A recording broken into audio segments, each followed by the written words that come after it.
Bonjour, je m'appelle DJ LBR, je suis disque jockey depuis quelques temps déjà. Et j'ai sorti un titre qui s'appelle This Party. Juste avant, j'ai sorti un autre titre qui s'appelle You Got It. Je suis DJ plutôt orienté hip-hop, R&B, raga, voilà, dancehall. Et je fais pas mal de soirées sur Paris. Voilà la petite présentation rapide, simple et précise. À quel âge t'as commencé à mixer? J'ai eu ma première table de mixage à 11 ans. Voilà, et maintenant j'ai 250 ans, je suis donc le père du père Fouras. Non, j'ai commencé à l'âge de 11 ans avec une petite table de mixage, une réalistique. Là, c'était vraiment les 4 voix, 2 tourne-disques. Et c'était en 1984 à peu près. Voilà, ça c'est mes premiers débuts vraiment à l'époque du Smurf et tout ça, quoi. Quand t'étais plus jeune, est-ce qu'un jour t'aurais imaginé que ça deviendrait ton métier? Jamais. Jamais. C'est pour ça que je suis assez content de ce que j'ai pu vivre. Et à chaque fois que je raconte ça, c'est pas du tout par vanité. C'est que je dis souvent aux gens, est-ce que tu imagines que quand j'avais 11 ans et que j'écoutais Europe 1 qui racontait qu'il allait y avoir Grandmaster Flash à la porte de Pantin, parce qu'à l'époque c'était sur Europe 1 et c'était la porte de Pantin, l'endroit où il y avait un gros spectacle. Et moi j'écoutais ça à la radio dans la banlieue nord et je rêvais, quoi. Et un jour j'ai fait une soirée avec Grandmaster Flash, un jour j'ai fait une soirée avec Mel et Mel, un jour j'ai fait une soirée avec Sugar Hill Gang. Et en fait ce que je peux dire, parce que je suis un fan véritablement de vinyle avant toute autre chose, c'est que j'ai réussi, c'était même pas des rêves en fait. Donc j'ai un peu bouclé la boucle, c'est-à-dire de fan, je suis passé à acteur de ce mouvement là. Et ça me ravit, parce que c'est à chaque fois que je vois ces gens-là ou qui m'ont fait des réflexions, qui m'ont félicité sur des soirées. Je pense à Sugar Hill Gang et DJ DMX, le old school évidemment, DJ DMX qui est venu me voir en me disant ouais, la tournée c'était mortel, mais toi t'es un DJ show machin et tout. Quand il me dit ouais c'est David DMX et tout, moi je suis là, c'est comme mon, tu vois, c'est un père du hip-hop pour moi, comme Cool Herc qui me dit ouais ok, toi ton nom maintenant de DJ c'est Grand Wizard LBR. Pour plein de gens, ça veut rien dire, ça peut faire sourire, mais pour moi, c'est super important parce qu'en 83-84, j'entendais parler de Cool Herc et encore, c'était une légende. On savait même pas si le mec existait vraiment, on le voyait jamais à Paris, on savait même pas qui c'était, ce qu'il faisait et tout. Et ouais, donc ça continue même encore maintenant à me faire rêver tous les jours que Dieu fait, bien sûr. LBR, c'était les initiales? Ouais. Voilà. Pas mal, hein. Et ouais. Et puis non, alors c'est mes initiales, oui. J'ai pas pris de nom de guerrier, j'ai certainement eu tort. Mais à l'époque, en fait, comme il y avait plein de noms de DJ dans les années 87-88, les mecs taguaient, tout ça, t'avais des Nasty B. Et moi au début, mon nom, tu vois, c'était Nasty B, mais en même temps, il y avait Dynasty, il y avait Crazy B, après il y a eu Cutty B, il y a eu plein de B, parce que mon prénom c'est Bertrand, machin et tout. Bon, à la fin, j'ai fait, bon, allez, laisse tomber, prends tes initiales, ce sera plus simple. Et puis moi, j'étais fan d'un DJ qui était sur Radio 7, dont je suis toujours fan, il s'appelle RLP. Et en fait, c'était un peu un clin d'œil à RLP de m'appeler LBR, et voilà quoi. Voilà pourquoi. Ça fait plusieurs années que tu mixes. Est-ce que tu as une idée du nombre de soirées que tu as animées jusqu'à aujourd'hui? Waouh, beaucoup. Sincèrement, je sais pas. Je pense que. À une centaine près? Même pas. À une centaine près, ouais, mais je vais devoir faire le calcul en direct. Ça fait depuis 20 ans. Allez, je vais gentil. Depuis 20 ans que je mixe, à raison de 50. Ça fait 100 soirées, 150 soirées. Ça fait 3 à 4 000 soirées peut-être, je sais pas. Ah ouais, quand même. Ouais, je pense, ouais, un truc comme ça, quoi. Parce qu'il y a eu des années où j'ai énormément carburé, où j'en faisais 3 à 4 par semaine. Et j'ai commencé vraiment à 11-12 ans, tu vois, avec les booms, donc j'ai de l'avance quand même. Moi, tu vois, c'était vraiment ça, tu vois. On jouait Imagination avec des 45 tours et tout. Et c'était vraiment mes premiers pas dans la sélection des disques. Je dis pas que je faisais des scratchs et que je faisais des mix et tout, mais voilà, je faisais déjà les soirées et j'avais vraiment 12 ans, quoi. Donc ouais, ça fait quand même quelques temps, quoi. J'en ai vu passer des vertes et des pas mûres. Et voilà, quoi. Des bonnes et des mauvaises. Et sur ces 3-4 000 soirées, il y en a plus qui étaient à l'étranger ou... Non, surtout, sincèrement, ici, plus de la moitié en France, ouais, bien sûr. Beaucoup plus de la moitié en France. À l'étranger, on a tous tourné dans tous les spots un peu VIP, tout ça, tu vois, y a les soirs en Espagne, les soirs à Dubaï, les soirs à Tokyo. Moi je l'ai fait par rapport à V8, à Dubaï par rapport au fait que j'étais DJ au Palace, au Bain, tout ça. J'en ai fait au Brésil, j'en ai fait aux États-Unis un petit peu. Donc voilà, j'ai tourné un petit peu partout, j'ai roulé ma bosse, mais moi mon public c'est le public français avant tout.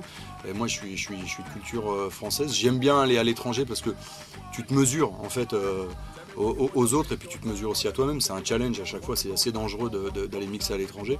Maintenant qu'il y a le Serato et tout, tu peux aller n'importe où dans le monde si tu es un DJ qui a un peu de flair, tu vois tout de suite sur quoi il faut se diriger et tout. Alors qu'avant, quand on partait au Japon, on avait un fly case avec 200 vinyles, fallait pas se planter quoi. C'est-à-dire que si c'était le crunk au Japon et que toi tu partais avec du hip-hop old school à la DJ premier, t'étais dans le mur et tu pouvais rien faire. Maintenant avec le Serato, tu fais bon, c'est premier, ok, je t'en fais 4 heures, c'est crunk, je t'en fais 5 heures, c'est machin. Tu vois, t'en fous, t'as tout dans ton ordi, il n'y a pas de pression quoi. Avant, il y avait vraiment une pression et il fallait vraiment être très pointilleux sur la programmation quoi. Ce qui est plus le cas maintenant donc voilà quoi, et puis beaucoup de soirées en France, beaucoup de soirées en province, à Paris, tout ça, voilà quoi, avec toujours plaisir et voilà. Parce que les DJ, souvent vous vous plaignez que le public français n'est pas aussi réceptif que quand vous allez mixer par exemple en Suisse, aux États-Unis. C'est un problème de langue en fait, c'est que je pense que le public français, il y a deux choses, il y a un problème culturel et il y a un problème de langue. Le problème de langue c'est évident, c'est qu'on ne comprenne pas l'anglais. Quand on va aux États-Unis et que tu mets n'importe quel disque, même un vieux Mary J. Blige, les meufs elles te chantent le titre de A à Z en anglais. Donc elles connaissent toutes les paroles, tu peux anticiper sur le fait qu'à un moment elles disent dans un refrain Real Love, machin, t'envoies le Real Love de Mary J, des trucs comme ça. Ce qu'on fait en France, mais en France c'est juste un mix. Aux États-Unis ça a un sens. Ce qui est différent du mix français. Et culturellement, parce que en France, culturellement, on n'est pas très calé en musique en France, quoi. Alors, les Français sont plutôt basés sur les textes que sur la rythmique ou sur la mélodie, d'un point de vue totalement général. Et c'est pas pour rien que Aznavour est l'un des plus grands chanteurs français, que les gens adorent Jean-Jacques Goldman parce qu'il y a des paroles et machin et tout, et que le côté beat rythmique et tout ça, c'est moins fort. On commence à voir changer ça avec des soirées comme Party Up au Gibus, où vraiment tu vois vraiment que la nouvelle génération ils viennent pour danser, pour s'éclater et tout. Donc ça, il y a un retour à la danse qu'on avait perdu depuis plus de 20 ans. La dernière fois qu'il y a vraiment eu de la danse en boîte, c'était le breakdance. Et juste avant, c'était la funk et la disco. Donc ça fait quand même super longtemps quoi. Qu'il n'y avait pas eu vraiment de la danse. Et sur une autre génération et sur un autre style de musique, il y a tout ce qui est le jump style, la tectonique et tout ça, qui rejoint un tout petit peu tout le mouvement de chorégraphie qui est en ce moment dans les boîtes, et ça fait énormément plaisir. Mais les Français en général, d'un point de vue totalement général, je parle pas de notre mouvement hip-hop, mais d'un point de vue général, sont pas super branchés musique et tout ça, quoi. Donc c'est vrai que quand tu vas à l'étranger, en Suisse, les mecs ils ont une culture musicale, tu peux aller, ce qui est agréable dans certains pays étrangers, comme surtout la Suisse, l'Allemagne, les États-Unis, c'est qu'il y a une culture hip-hop. En France, il y a juste un mouvement rap. Mais la culture hip-hop, de connaître ses pairs, de savoir qui a samplé quoi, qui a fait qui, de toujours kiffer un bon vieux DJ premier. Moi je me vois au Gibus l'autre fois faire une série old school avec China où on se kiffe machin, on met Daci FX machin et tout, et des mecs de 20 ans qui nous regardent genre mais qu'est-ce que vous faites quoi. Et là tu fais oh les gars, oh c'est Daci FX quoi, c'est Notorious B.I.G, elle danse, elle fait pas chier quoi. Et non, il faut Soulja. Moi j'adore Soulja, j'adore les nouveautés, j'adore les anciennetés, j'aime tout, moi j'écoute ça depuis toujours. Donc j'ai pas de problème avec ce qui est nouveau, ce qui est ancien et tout ça, juste ce qui est bon. Mais il faut absolument, quand on se revendique du mouvement hip-hop, connaître sa culture, connaître les classiques, et ça pour moi c'est important, les classiques musicaux, les classiques vestimentaires, les classiques des graffeurs, Mr. Lee, John Wayne, qui on veut, machin et tout. Tout ça c'est une culture, et il faut qu'on la défende tous. Faut tous qu'on mette notre pierre à l'édifice, que ce soit dans la danse, que ce soit dans le rap, que ce soit dans le graphe, dans le DJing, n'importe quoi, dans le MCing, mais il faut qu'on mette tous notre pierre à l'édifice. C'est un mouvement positif et qui va de l'avant toujours. Donc faut pas dénigrer. Pour qu'un mouvement soit fort et qu'une culture soit forte, faut qu'elle ait des racines. Faut jamais oublier ses racines. Donc c'est pour ça, moi je me suis intéressé quand j'ai commencé à écouter du hip-hop, même si c'était un peu au départ. Par la suite, je me suis intéressé à la soul, au disco, machin, d'où venaient les breaks, d'où venaient les trucs et tout. C'est vachement important. Maintenant, les mecs, ils ont un peu plus de retard que moi à rattraper, mais s'il vous plaît, rattrapez-le, c'est bien. Parce que quand on est en soirée, on peut faire des super clins d'œil et c'est vachement agréable. Ça allège les programmations et on arrête de tourner en rond, quoi. Voilà. Tu peux nous parler d'AV8 ? AV8, alors comment c'est arrivé AV8? En fait j'allais sans arrêt dans mes petits magasins de disques à Paris, j'ai acheté des parties break. Pour essayer de faire vite, en résumé, ma culture musicale, elle se base avant tout sur les mégamix. C'est-à-dire que il y a dans les années 80, 79 et 80, les DJ faisaient des mégamix sur des vinyles, ce qui était totalement interdit, des pirates. D'ailleurs, il y a un bouquin que je conseille qui s'appelle Disco Patrick. Vous trouvez ça sur internet. C'est juste la plus grande bible qui soit au monde sur les bootlegs. Et j'écoutais des mégamix sans arrêt. C'est-à-dire les DJ faisaient des mégamix. Il y a quelques compagnies de disques qui faisaient que ça, comme le Disco Mix Club, comme Discothèque, comme voilà, plein de trucs, Funky Mix et tout ça. Et moi je connaissais ça par cœur, je connaissais tous les mégamix de tous les trucs par cœur. J'écoutais mes émissions de mix de RLP, donc sur Radio 7, les émissions de mix des Latin Rascal. Et AV8 pour moi ça a été en fait mon aboutissement, c'est-à-dire de faire des mégamix en 5 minutes de morceaux qui fonctionnaient bien. J'écoutais, j'achetais donc beaucoup de disques. Un jour je me suis dit mais je comprends pas, moi aussi je fais des trucs comme eux et des fois je trouve que leurs disques sont nazes. Donc j'ai pris l'avion, je suis allé avec une cassette, même pas un CD, j'avais une cassette, je suis allé dans le bureau, j'ai fait bonjour je suis français, voilà j'ai une cassette, écoutez ça. Les mecs m'ont fait putain t'es français, tu fais ça, c'est mortel, on te signe. J'ai fait ouais c'est ça, rigole. Il m'a fait non, on te signe. Et là d'un coup je me suis rendu compte que j'étais rentré dans la famille AV8. AV8 ça a été créé par Armand Van Helden, c'est pour ça que ça s'appelle AV8. C'est un producteur house. C'est un producteur hip-hop et house. Au départ il était hip-hop Van Helden, puisqu'il s'appelait en fait, il avait un nom déguisé qui s'appelait Funky Sheltos. Et il faisait, tous ses breaks ont toujours été très très proches du hip-hop, tu vois, Funk Phenomena, c'est la voix de Redman samplée, bon, même si c'est un beat beaucoup plus rapide et tout, ça a toujours été ça. Il a créé ce label justement avec les parties break et tout, et puis moi je suis rentré dans ce label et j'ai commencé à faire des maxis et jusqu'à l'heure d'aujourd'hui, on en est à je crois une bonne trentaine de maxis. J'ai sorti un album avec, alors ça personne ne le sait, mais j'ai sorti un album avec MOP au Japon, voilà, qui s'appelle Hands Up, où c'est MOP qui font le MC pour moi sur l'album, et c'est un best-of AV8 et DJ LBR, et ça on l'a sorti au Japon pour le magazine 411 et ça a cartonné de folie. On a bien tourné avec ça, et voilà quoi, l'aventure elle est là, aller de temps en temps aux États-Unis dans les studios, enregistrer les voix de Fat Man Scoop, de Sticky and Hood, évidemment la rencontre avec Big Ali. J'ai ramené Big Ali en France et il a fait son chemin. Voilà quoi, donc AV8 c'est vraiment super positif. C'est pareil, c'était même pas imaginable en fait au départ. T'es là, tu dis ouais je vais me pointer là-bas, ils vont me jeter avec ma cassette. On a écouté ça avec un vieux poste, puis tu sais t'as tous les mecs, les ricains, toute l'attitude et tout ça machin. Tu te retrouves au milieu de tout le monde. D'un coup je me retrouve en studio avec MOP parce que Sticky en fait c'est l'ingénieur du son d'MOP, MOP qui m'écrit mes paroles pour mes parties break, Sticky qui les fait, enfin tout est mêlé, voilà, et ça m'a appris à travailler avec eux, à savoir ce qu'il fallait mettre dans les disques, à avoir mon style aussi, et à être reconnu par exemple au Japon, en Allemagne, évidemment en France.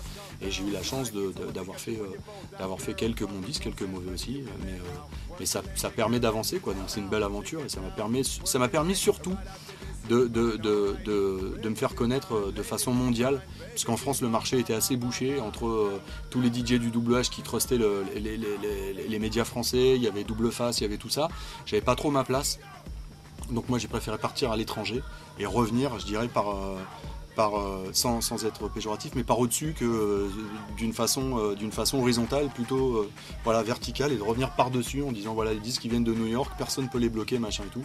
Je sors mon truc et je fais mon truc de mon côté quoi. Et je me suis pris en main et voilà, je me suis démerdé.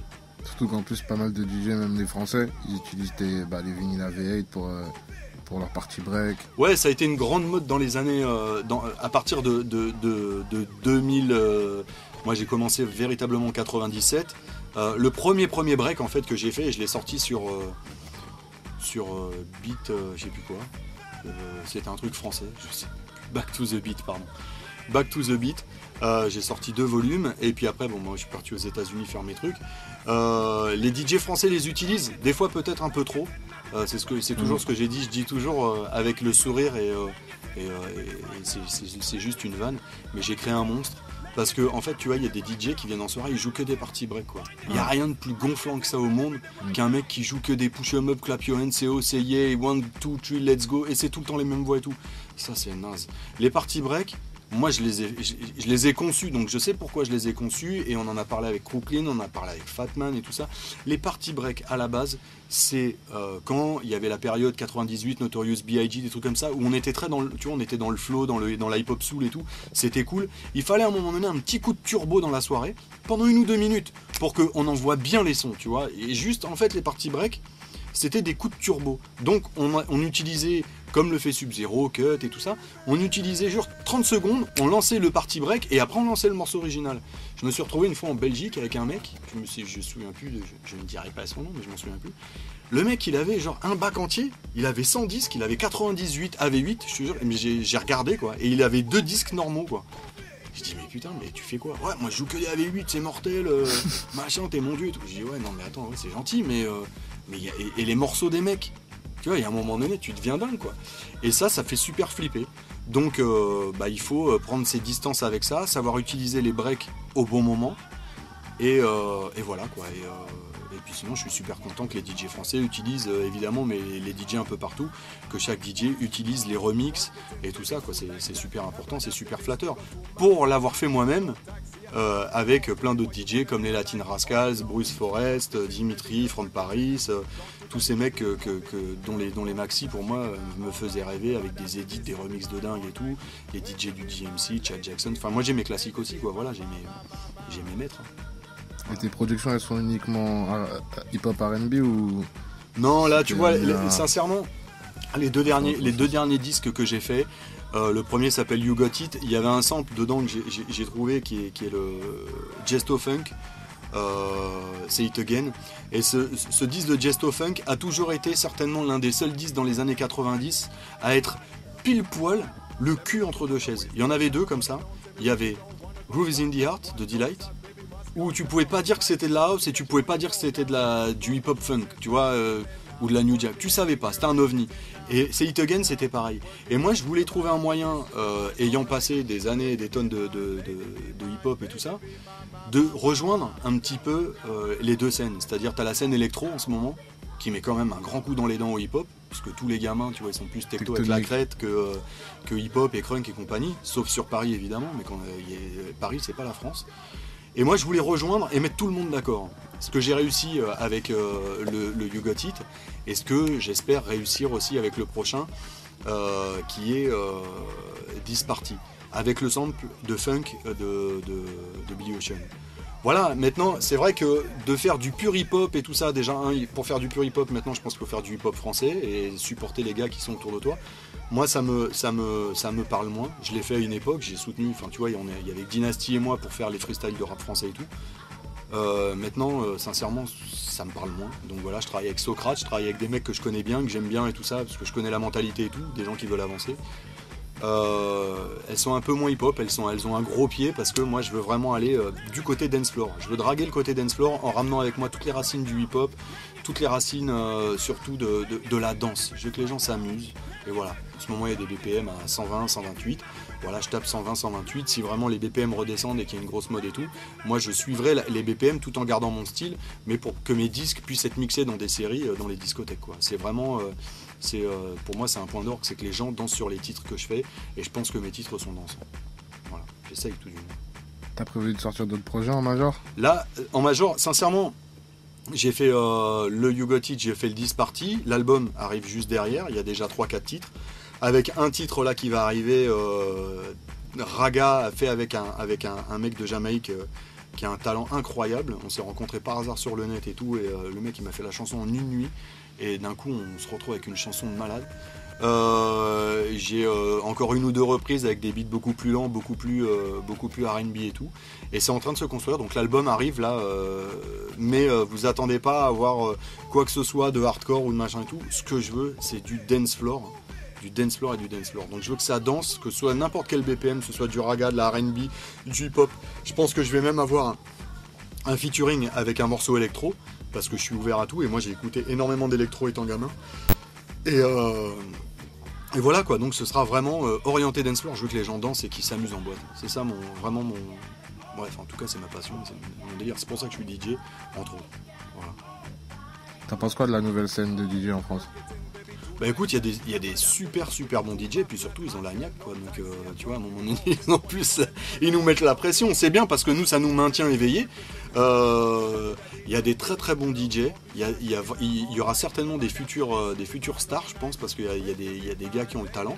Il y en a peu, mais ceux qu'il y a, ils sont bons, quoi. Moi, je suis super dur et j'étais très critique, maintenant je dis plus rien parce que à chaque fois on pense que c'est une critique négative alors que moi c'est juste de la passion et c'est super constructif. Et je déteste quand un DJ fait une erreur en soirée. J'en fais aussi, quand j'en fais je m'en veux mais c'est catastrophique, je ne supporte pas faire une erreur, aussi bien de mix, de programmation, et quand des fois j'entends des DJ qui partent un peu dans des délires et tout ça, ça m'agace. Ceci dit, les jeunes français, il y a toute une jeune scène, des DJ, Saïd Nasser, Kiss, Snake, tout ça, enfin les mecs ça va quoi, c'était bon et je pense qu'avec les années, un DJ de toute façon il se bonifie avec les années quoi. Avec les années ça va devenir vraiment des mecs qui vont avoir le pif, qui vont pouvoir tout de suite gérer une soirée, sentir les gens et tout, et ça c'est important.